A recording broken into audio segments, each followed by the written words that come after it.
마태복음 5장 13절에서 15절 말씀까지입니다. 찾으신 줄 알고 봉독하겠습니다. 너희는 세상의 소금이니 소금이 만일 그 맛을 잃으면 무엇으로 짜게 하리요? 후에는 아무 쓸데없어 다만 밖에 버려져 사람에게 밟힐 뿐이니라. 너희는 세상의 빛이라. 산 위에 있는 동네가 숨겨지지 못할 것이요 사람이 등불을 켜서 말날에 두지 아니하고 등경 위에 두나니 이름으로 집안 모든 사람에게 빛이 있느니라. 이같이 너희 빛이 사람 앞에 비치게 하여 그들로 너희 착한 행실을 보고 하늘에 계신 너희 아버지께 영광을 돌리게 하라. 아멘. 이 말씀을 통해서 은혜 주실 줄로 믿습니다. 찬양, 할렐루야 찬양, 내 찬양이 있겠습니다.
사람이면 다 사람인가? 사람 같아야 사람이지 하는 그런 말이 있습니다. 이솝 부화로 세계적으로 유명해진 이솝은 그리스도 태생으로서 어릴 때에 나무의 집 노예로 살아갔습니다. 이솝이 어렸을 때입니다. 이솝의 주인은 아주 훌륭한 학자였다고 합니다. 하루는 이솝을 불러서 이솝아, 내가 오늘 오래간만에 이제 목욕을 좀 해야겠는데 목욕탕에 가서 사람들이 얼마나 있는지 한번 알아보고 오너라 이렇게 했습니다. 그래서 이 주인의 명을 받고 곧 동네 목욕탕으로 달려갔습니다. 그런데 이 목욕탕 앞에 보니까 큰 뾰족한 돌멩이가 땅바닥에 쭉 받쳐 있는데 이 들어가고 나가는 사람들이 그 돌에 부딪혀서 때로는 넘어지기도 하고 때로는 어떤 사람은 발을 다치기도 하고 그렇게 하는데 모두가 그 돌멩이에 걸려 넘어질 뻔하기도 하는데 어떤 사람은 욕을 하기도 이거 누가 이런 돌을 여기 심었냐고 하면서 욕을 하면서 들어가기도 하고 이렇게 했는데 한 분은 한 젊은 청년이 지나가더니만 아유 이게 왜 이 돌이 여기 있나 이렇게 하면서 근처로 돌아다니면서 큰 돌멩이를 하나 가져와서는 그것을 찍어서 이제 돌멩이를 다 뽑아낸 다음에 목욕탕으로 들어가는 겁니다. 그래서 이솝이 그것을 보고는 목욕탕 안에 가보지도 안 하고 바로 돌아가서 주인에게 주인님 제가 목욕탕에 가보니까 사람이 한 사람이 있습니다. 이렇게 했습니다. 그러니까 아이고 잘 됐다. 그러면 사람이 한 사람이 있으면 목욕물도 깨끗하고 참 좋으니까 너하고 빨리 목욕하러 가자. 그래서 목욕탕에 가니까 사람이 완전히 바글바글한 거예요. 그래서 너 왜 내한테 거짓말을 했느냐고 이렇게 하니까 그 이솝이 하는 말이 얘기를 쭉 하는 겁니다. 내가 목욕탕 앞에서 본데 뾰족한 돌이 있는데 그것을 사람들이 지나가면서 넘어지기도 하고 또 부상을 입기도 하고 어떤 사람 욕도 하고 이렇게 하는데 아무도 그걸 본 척만 척하고 있는데 한 사람이 그걸 가져가서 다 뽑아서 그래 가는데 내가 볼 때는 사람 같은 사람은 그 한 사람밖에 없는 것 같습니다. 이런 얘기를 한 겁니다. 이 세상에는 세 가지 종류의 사람이 있다고 말하죠. 꼭 있어야 할 사람, 있으나마나 하는 사람, 있어서는 안 될 사람 이렇게 말합니다. 우리 그리스도인들은 있으나마나 하는 사람이 되어서는 안 될 것이고 또 있어서는 안 될 그런 사람이 아니라 꼭 있어야 할 그런 사람이 돼야 된다 하는 그런 말씀입니다. 오늘 이 말씀을 보면 예수님께서 제자들에게 너희는 세상의 빛이라 너희는 세상의 소금이라고 이렇게 말씀하셨는데 여러분 세상에 한번 빛이 없다고 생각해 보세요. 소금이 없다고 생각해 보세요. 살아갈 수 없는 겁니다. 이 말씀은 반드시 있어야 될 사람이 되라는 거죠. 다른 말로 말하면 올바른 인간성을 가지라는 겁니다. 교인들이 착각하는 가운데 하나는 우리가 믿음으로 구원받는다고 하는 그 주장을 세우면서 세상 사람보다 인간성이 못한 그런 사람들이 많이 있습니다. 세상 사람보다도 인간성이 못된 사람들이 있다 이 말이죠. 그러면서 우리는 예수 믿기 때문에 구원받을 수 있다 그렇게 생각합니다. 이런 사람들 때문에 하나님의 영광을 가리게 되고 복음의 문을 가로막고 있는 겁니다. 올바른 신앙은 올바른 인간성을 가지고 있는 사람이라야 합니다. 그러면 올바른 인간성을 가진 사람은 어떤 사람이냐 하는 거죠. 첫째는 도덕과 윤리를 가지고 있어야 된다 하는 말입니다. 짐승들은 도덕 윤리가 없습니다. 그러면 형도 없고 부모도 자식도 모릅니다. 물론 짐승들도 보면 어미를 알고 새끼를 아는 짐승들도 있지만은 심지어는 이 자식 생각하는 새끼 생각하는 것은 사람보다 더 지극한 짐승들도 있습니다만은 그러나 그것도 어떤 일시적인 본능으로 어미가 새끼를 사랑하는 경우가 있지만은 어느 순간이 되면 이 부모도 자식도 없습니다. 먹을 것을 주면 서로 먹으려고 형제끼리 싸우지요. 심지어는 부모가 이 어미가 막 새끼를 막 물기도 합니다. 서로 먹으려고 이렇게 하죠. 사람들 가운데도 그런 사람이 있습니다. 짐승 같은 그런 사람, 윤리와 도덕이 없는 그런 사람이 있습니다.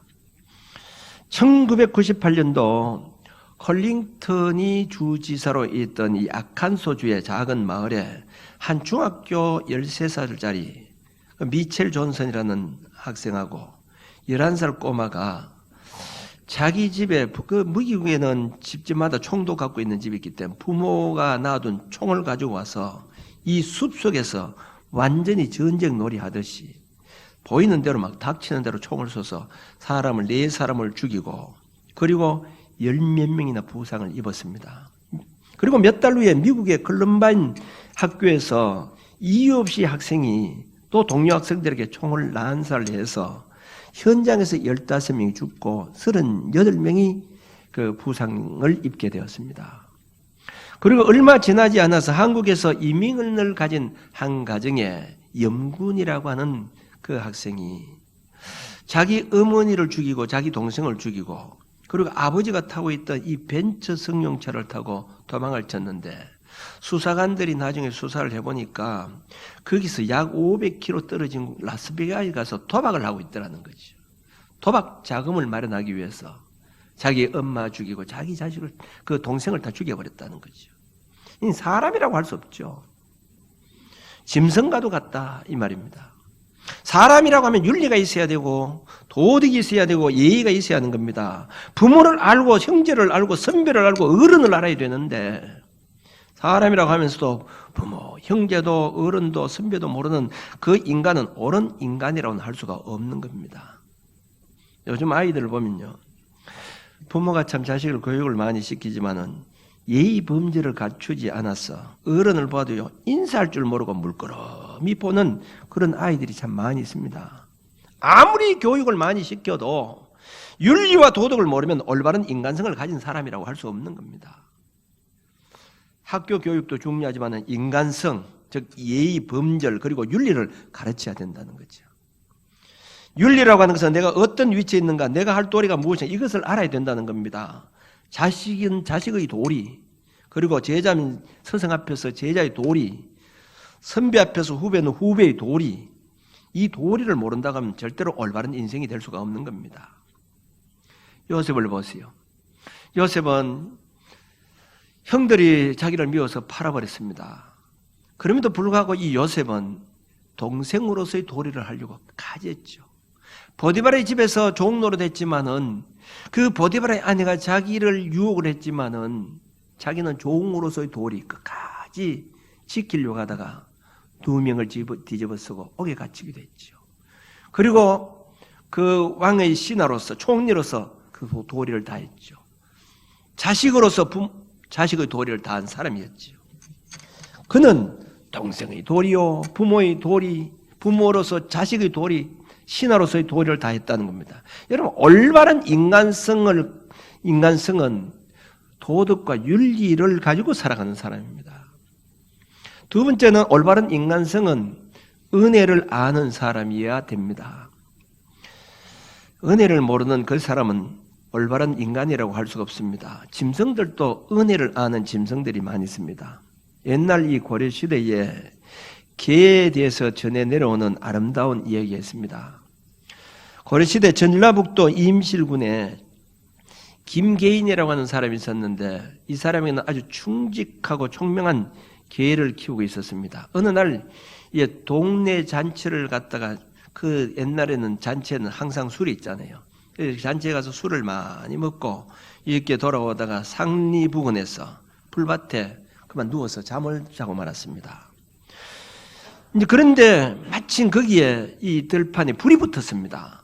그런데 술을 많이 먹으니까 불 붙은지도 모르고 계속 이 잠을 자고 있는 겁니다. 이 누워 있는 것까지 불이 점점 다가오는 겁니다. 그러니까 이 개가 근처 겨울에 뛰어가서 이 몸을 푹 틀을 물을 적시고는 와서는 그 주인이 누워 있는 그 주변에다 뒹구는 겁니다. 막 물을 적시는 거예요. 그래서 그것도 한 번이 아니고 계속 왔다 갔다 하면서 그래서 그 주변에는 물로 적셔가지고 다행히 그 주인은 살겠는데 일어나 보니까 개는 죽어 있는 겁니다. 그래서 참 얼마나 감격스럽습니까? 그래서 그 개를 그 자리에 묻어주고는 자기 지팡이를 거기에 이제 꽂아 놓았는데 훗날 거기에 지팡이에서 삭이 쏟아났다는 거. 아론의 상난 지팡이처럼 그 삭이 올라오게 됐는데 훗날 사람들이 이 사실을 알고는 이 개 옷자로 사용하고 나무 숫자로 사용해서 그 이름 오수라고 하는 그 이름을 부르게 되었다는 겁니다. 개도 길러주는 주인의 은혜를 알고 은혜를 보답하려고 하는데 사람이라고 하면서 은혜를 입고도 은혜를 모르는 사람은 그 개만도 못한 사람입니다. 다윗의 아들 압살롬은 은혜를 모르는 사람이었습니다. 그는 자기 이복형 암논이 자기의 피부친 이 다말을 강간을 했다고 하는 것을 알고는 그 형을 죽여버리죠. 그러니까 아버지가 두려워서 도망을 쳐버립니다. 근데 아버지가 괘씸한 생각도 들었지만 그래도 아들이기 때문에 나중에 그 신하를 보내서 그 압살롬을 자기 곁으로 오도록 이렇게 하면 용서해주고 오도록 합니다. 얼마나 참 아버지 은혜가 큽니까? 그럼에도 불구하고 그 압살롬은 그 틈을 이용해서 반란을 일으킵니다. 사람들의 인기를 다 뺏고 그렇게 하고는 반란을 일으켜서 아버지를 죽이고 자기가 왕이 되려고 하죠. 이거는 은혜를 모르는 자식이죠. 결국은 요압 장군에 의해서 창에 찔려 죽고 말았습니다. 여러분, 훌륭한 사람들을 보면요, 사람들은 다 은혜를 입고 은혜를 받으면 어떻게 해서라도 은혜를 갚으려고 하는 사람들입니다. 인간이 제대로 되지 않는 사람은요, 아무리 그 사람에게 은혜 베풀어줘도 한순간에 은혜 다 져버리는 사람들입니다. 프랑스 소년 사관학교의 앞에 있는 이 사과 가게가 있었는데, 시간마다 휴식 시간이 되면 이 사과를 사 먹는 학생들이 늘 붐비고 있었습니다. 그런데 한 학생이 저 멀리서 사과를 먹지 못하고 있는 것을 그 주인 아주머니가 보곤, 집이 너무 가난하구나 이렇게 생각을 하고는 그 학생을 불러서 사과를 그냥 주었습니다. 그런 일이 한두 번이 아니고 계속 이렇게 제공해 주었습니다. 그리고는 한 30년의 세월이 흘렀습니다. 사과가게 여주인은 그 사이에 구부러진 할머니가 되었습니다. 그런데 어느 날 한 장교가 그 사과 가게에 찾아왔습니다. 할머니, 사과 한 개만 주세요. 그러니까 이제 사과를 이 장교는 맛있게 먹으면서 참 사과 맛이 좋습니다 이렇게 얘기를 하는데, 그 할머니가 웃으면서 이 장교에게 여기 한번 앉아라고 이렇게 권하면서 자기가 뭐 자랑 같지만은 자기 얘기를 하면서, 이래도 지금의 황제 이 나폴레옹 황제께서도 이 어릴 때 소년 시절에 이 사과 가게에서 사과를 사서 그렇게 맛있게 들었다고, 우리 황제가 여기 와서 사과를 사 먹고 간 가게라고 이렇게 30년 전에 얘기를 쭉 하는 거예요. 그러니까 이 장교가 하는 말이, 내가 듣기로는 그 황제가 참 어렵다고 생각하고 있는데, 어려워서 이 가게 아주 할머니께서 그냥 공짜로 이렇게 주었다고 하는 얘기를 제가 알고 있습니다.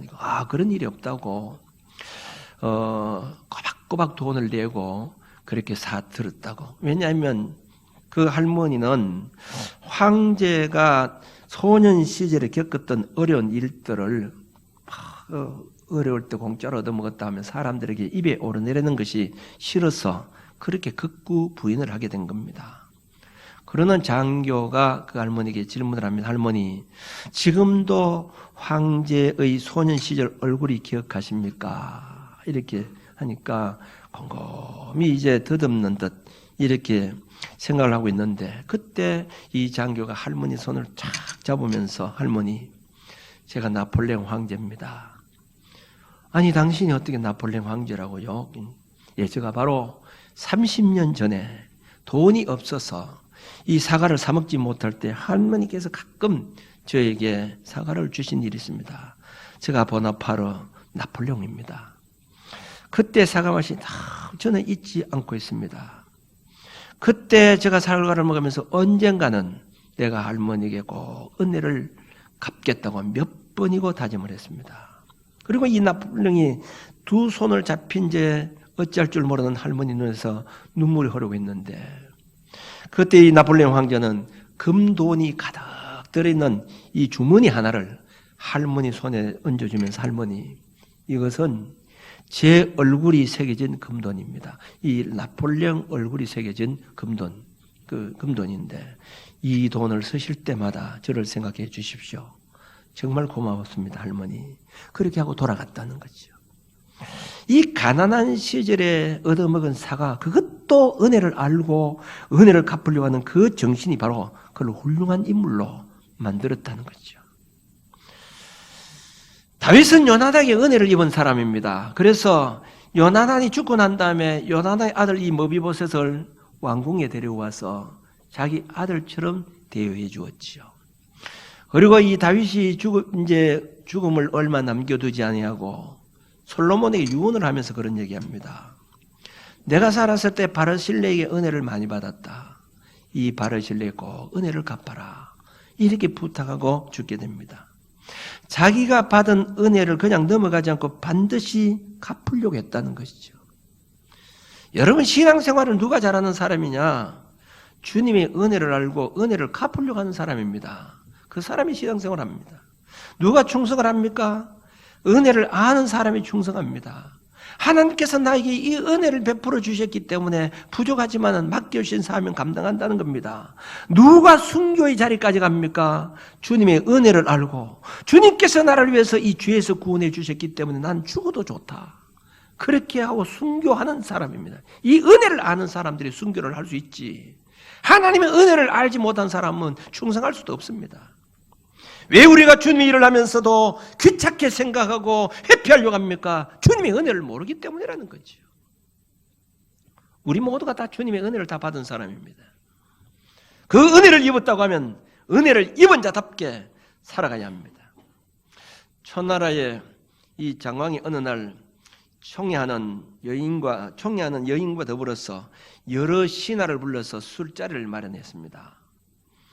그때 느닷없이 이 술을 다 취해가 있는 상태 속에서 바람이 확 불더니만 촛불이 꺼지고 말았습니다. 근데 그 신하 한 사람이 그 꺼진 틈 타서 그 장왕의 그 총에 받는 그 여인을 안아버렸습니다. 급탈을 하려고 한 거죠. 깜짝 놀라서 캄캄한데 그 여인이 갑작스럽게 잡는다고 하는 것이 그 신하의 갓끈을 끊어버렸습니다. 그리고는 소리를 지릅니다. 왕이여, 지금 불이 꺼진 틈을 타서 한 신하가 저에게 못된 짓을 했습니다. 내가 갓끈을 끊었기 때문에 빨리 불을 켜서 그 갓끈 끊어진 신하를 엄벌해 주십시오. 이렇게 지금 신하는 한순간에 죽음을 맞게 됩니다. 그 짓을 했으니까 죽을 수밖에 없죠. 그 말과 말이 떨어지는 순간에 왕이 얘기를 합니다. 여봐라, 지금 이 자리에 있는 사람들은 빠짐없이 모두 갓끈을 다 떼어라. 이렇게 했습니다. 영문도 모르고 있던 신하들이 전부 갓끈을 다 끊었습니다. 불을 켜보니까 누가 누군지 모르는 거죠. 다 갓끈이 끊어져 있기 때문에. 그리고는 세월이 흘렀습니다. 2년이 지난 후에 진나라가 공격을 받아서 이 장왕의 운명이 바람 앞에 등불이 되었습니다. 신하들은 자기 몸을 도살하느라고 적극적으로 나서지 않았습니다. 그런데 그 진나라의 진중으로 날린 용사가 하나 있었습니다. 춤을 무릅쓰고 열심히 공격을 해서 결국은 그 진나라 군사는 멀리까지 다 쫓아내버렸습니다. 그리고는 그 장수가 장왕 앞에 무릎을 꿇고 왕이여, 제가 2년 전에 갓끈을 떼게 했던 그 사람입니다. 저를 벌해 주십시오. 이렇게 하니까 그 장왕이 하는 말이, 사람이 술김에 실수도 할 수 있는 일이지만은 당시로선 그 무리한 자를 안다고 하면 내가 분을 참지 못할 것 같아서 갓끈을 다 끊으라고 했네. 나를 용서하고 앞으로 나를 도와주시오. 이렇게 용서해 주었다는 거죠. 여러분, 올바른 인간성을 가진 사람은 은혜를 알고 은혜를 갚으려고 하는 사람이라는 거죠. 세 번째 올바른 인생은 의리가 있는 사람입니다. 의리라고 하는 사전적인 의미로는 사람이 살아가는 데 있어서 마땅히 지켜야 할 도리라, 이렇게 말을 하고 있습니다. 의리라고 하는 것은 오늘날 이 시대에 이 의리가 없는 사람들이 참 많습니다. 아무리 오랫동안 맺은 친구의 의리도 하루아침에 덩져버리는 그런 시대가 되었다고 하는 것이죠. 인간 사회는 자기에게 유익이 되기만 하면 시인을 거품처럼 다 걷어버리고 마는 그런 세상입니다. 특히 정치인들을 보세요. 하루아침에 동료가 되었다가 하루아침에 자기 이권이 떨어지면 다 덩져버리는 그런 시대가 되었습니다. 저는 이 영화를 보지를 못했습니다만 그 줄거리는 다 알고 있습니다. 이거죠. 라이언 일병구하기라고 하는 영화가 있죠. 오래전에 상영되었는데 언젠가는 한번 다시 이 영화가 오면 제가 꼭 한번 보려고 합니다. 아마 여러분들 가운데 이 영화를 보신 분이 있는지 모르겠습니다만은 이것은 1944년도 2차 대전 만렵에 노르망디 전쟁을 실제 있었던 그런 사건을 영화화한 그런 그 영화입니다. 거기에 이제 라이언 이 사형제가 전투에 임하게 된 겁니다. 그래서 이제 한창 이 전쟁을 하고 있는데 그때 이 전쟁에 참전을 했던 미군이 약 한 72,500명 정도 이 정도가 됐는데 그 전투에서 죽은 사람이 약 한 4,500명이 죽었습니다. 그래서 이제 참모총장에게 그 전역에 대한 상황을 이 보고를 하는데 마침 거기에 라이언 형제가 4명이 참전했다는 얘기를 듣게 되었고 근데 그 형제들 가운데서 3명이 죽었다고 하는 얘기를 듣게 됩니다. 막내가 남았는데 막내가 지금 어디 있는지 모른다. 죽었는지 살았는지 모른다는 거죠. 그런데 그때에 육군 참모총장이 그때에 있던 이 대위에게 그 전쟁을 하는 이 밀러 대위라고 하는 사람에게 명령을 내립니다. 라이언을 찾아서 반드시 부모 앞으로 보내도록 해라. 이렇게 명령을 내리는 겁니다. 라이언이 지금 어디서 전투하는지를 몰라요.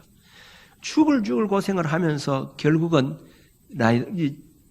그 병사들이 약 8명이 이 라이언을 찾아 나갔다가 많은 병사들이 다 죽게 됩니다. 죽으면서 그 부하들이 그런 얘기를 합니다. 한 사람을 살리기 위해서 이래 우리가 죽어야 되느냐 이 말이죠. 그러나 국가가 우리에게 명령한 것이고 그리고 그 과정에 4명이 전투를 했는데 1명이라도 살려야 되겠다고 하는 것이 국가의 의지이기 때문에 그걸 살려야 된다는 거죠. 그래서 많은 사람이 죽고 이 라이언을 살리게 된 겁니다. 어머니 품으로 돌려보내라고 하기 때문에 이 라이언을 찾아서는 집으로 돌아가라. 엄마가 지금 기다리고 있으면 가라 하니까 나는 못 돌아간다는 겁니다. 왜 전쟁에서 같이 이 다리를 사수해야 될 그런 문제가 있는데 난 돌아갈 수 없다는 거죠. 왜냐하면 동료를 놔둬놓고 내가 어떻게 있겠느냐는 거죠. 그래 전투를 같이 참전을 하게 되는데 결국은 전투에서 거의 다 죽게 됩니다. 그리고 라이언만 살게 되고 이 밀러 대회도 결국은 총에 맞아서 부상을 입고 숨을 거두면서 유언과 같은 말을 합니다. 넌 살아서 돌아가라. 그리고 우리 목까지 잘 살아다오. 이렇게 하고는 죽게 됩니다. 그럼 결국은 라이언은 돌아가게 됩니다. 나중에 이 돌아가서는 그 대회의 그 묘지에 그는 찾아가서는 대위님, 저 소대원들을 위해서 저는 남은 생애를 정말 의미 있게 살겠습니다. 이렇게 했다는 거죠. 자, 여기서 우리 무엇을 가르쳐 주고 있습니까? 미국이라고 하는 나라가 4명이 나라를 위해서 군대에 가서 3명이 죽었다는 거죠. 그러면 그 부모가 얼마나 고통이 심하겠느냐는 거지. 1명이라도 어떤 일에서도 살려서 부모에게 돌려보내. 이게 국가의 의리입니다. 이 국가가 이런 의리가 있어야 된다는 거지. 아니 자기만 살 수 있다고 라이언을 돌려보내려고 했을 때 나는 동료들을 두고 나는 갈 수 없다고 하는 이게 바로 의리입니다. 이런 의리가 있어야 된다는 거지. 저희 동기 가운데서 나이가 저보다 2살인데 은퇴를 재작년에 은퇴를 했습니다마는 저 신학교 들어와서 얼마 되지 않아서 저하고 내하고 얘기를 좀 하고 싶다 해서 그때 신학교 입학하고 난 다음에 바로 얘기를 했는데 그 자기 자신의 얘기를 쭉 하는 거예요. 자기는 아내하고 결혼을 해서 애를 둘이 낳았는데 아내가 자기하고 살기 싫다는 겁니다. 그래서 도망가 버렸다는 거죠. 이 갈등도 심하고 이렇게 해서 그 어려운 가운데 결국은 신학교 돌아왔는데 그 신학교 있다가 또 마침 이 효막 중앙교에 있는 아가씨가 자기 기도하는 가운데 이 전도사님의 사정을 알고 내가 결혼하겠다는 겁니다. 그 전도사님하고 내가 결혼하겠다 이렇게 해서 그럼 우리가 한 달 동안 기도해보고 이제 결혼하자. 이제 왜냐면 그 얘기는 지난 주간에 우리 집에서 동기들 모임이 있어가지고 또 우리 동기들 가운데 우리 모임이 있습니다. 한 10몇 명, 한 17명이 어제 왔는데 다른 사람이 다 돌아갔는데 이분만 혼자 남아서 자꾸 안 가고 있는 거예요. 그래서 저 방에서 한참 얘기하다가 자기 얘기를 하는 거예요. 자기 감정적인 얘기를 저한테, 이제까지 제가 듣지 못했던 얘기를 그렇게 하더라고요. 그래서 이제 그런 얘기를, 그 정도는 제가 알고 있었죠. 신학교 때 제가 얘기를 했기 때문에. 그런데 이 사모님하고 다시 결혼해서 또 아이를 몇 명 낳은 6명을 더 낳은 겁니다.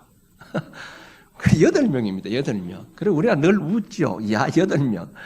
근데 지금 거의 다 결혼을 시켜 2명이 남아있는데 벌써 40이 넘었습니다. 큰 애들은.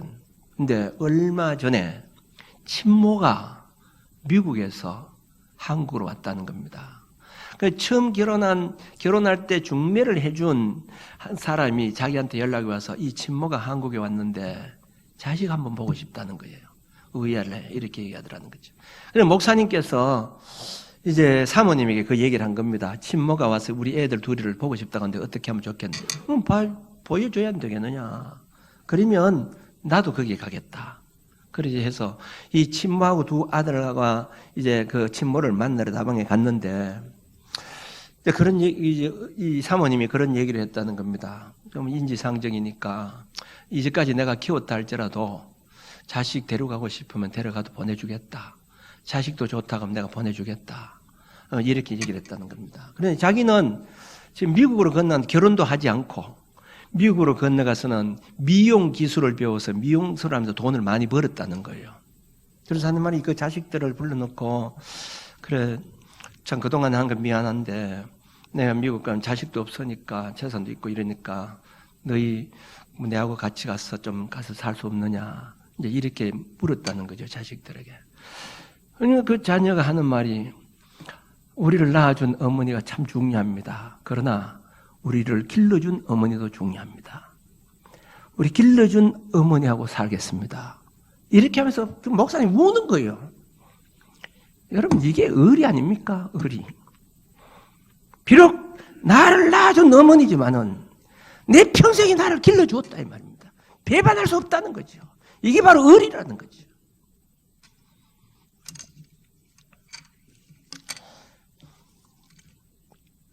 올바른 인간성입니다.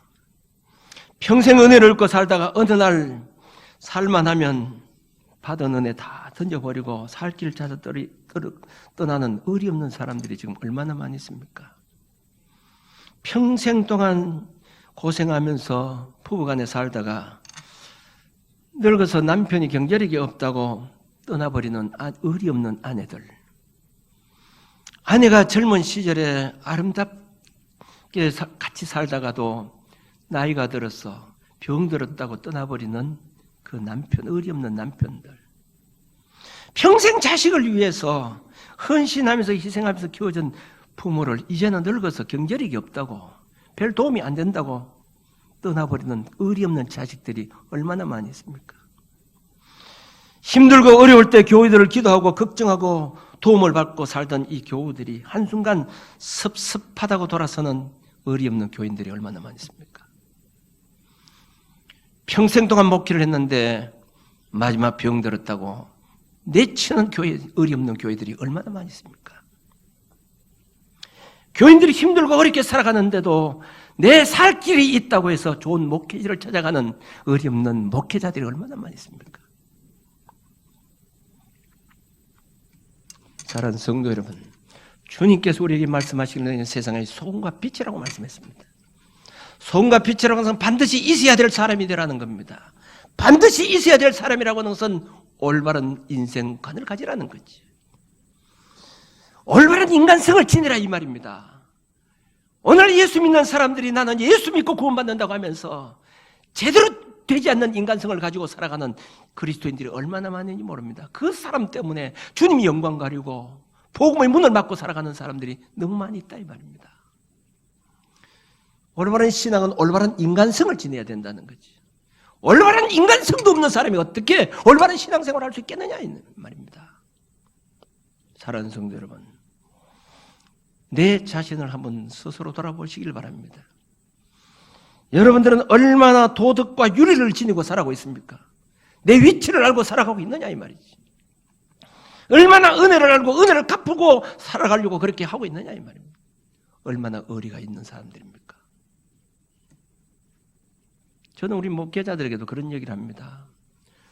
우리 부교육자들에게 나는 평생 인간관계를 하는 사람이다. 한 번 사귀면 평생 의리를 좀 지키도록 해라. 목회자도 담임 목사도 의리가 있어야 되는 것이죠. 왜냐하면 뭐 같이 목회를 하다가 조금 필요 없으면 내쳐버리는 그런 자가 되어서는 안 되겠죠. 저도 그렇게 생각합니다. 내 밑에 목회하는 사람들은 평생도록 내가 책임지려고 하는 그런 마음이 있는 거예요. 제가 나갔던 목회자들 가운데 목회지를 알아준 사람 여러 사람들이 지금 있습니다. 우리 대구 동로에도 지금 2사람이 있습니다. 그래서 항상 나가면 끝장났다고 생각하지 말라는 거죠. 의리가 좀 있어라 이 말입니다. 목회자도 의리가 있어야 되고 교인도 의리가 있어야 되고 교회도 의리가 있어야 됩니다. 국가도 국민들에 대한 의리가 있어야 된다는 거죠. 특별히 우리 교인들은 의리가 있어야 됩니다. 나들이 주의 주 하는 자마다 다 천국에 들어가는 것이 아닙니다. 하나님 뜻대로 행하는 자입니다. 오늘 하나님께서 주님께서 우리에게 분명히 이렇게 말씀하고 계십니다. 너희는 세상의 소금이니 소금이 만일 그 맛을 잃으면 무엇으로 짜게 하리요? 이 말은 올바른 인간성을 잃어버리면 그건 올바른 신앙이 아니라는 겁니다. 하나님의 영광을 가릴 수밖에 없다는 올바른 인간성을 지녀야 오늘 이 본문 말씀에 보면 너희 빛이 사람 앞에 비치게 하여 그들로 너희 착한 행실을 보고 하늘에 계신 너희 아버지께 영광을 돌리게 하라. 이렇게 했습니다. 올바른 인간성을 지내야 하나님께 영광 돌리는 삶을 살아갈 수 있다 이 말입니다. 윤리와 도덕을 잘 지키고 은혜를 입었다 그러면 조그만 것 하나라도 잊어버리지 말고 그 은혜를 꼭 기억하고 갚으려고 하는 그런 정신을 가지고 살아가고 한 번 그 사람하고 맺은 언약이라고 하면 영원토록 변치 않는 의리를 가지고 살아갈 수 있는 저와 여러분들이 되어주시길 바랍니다.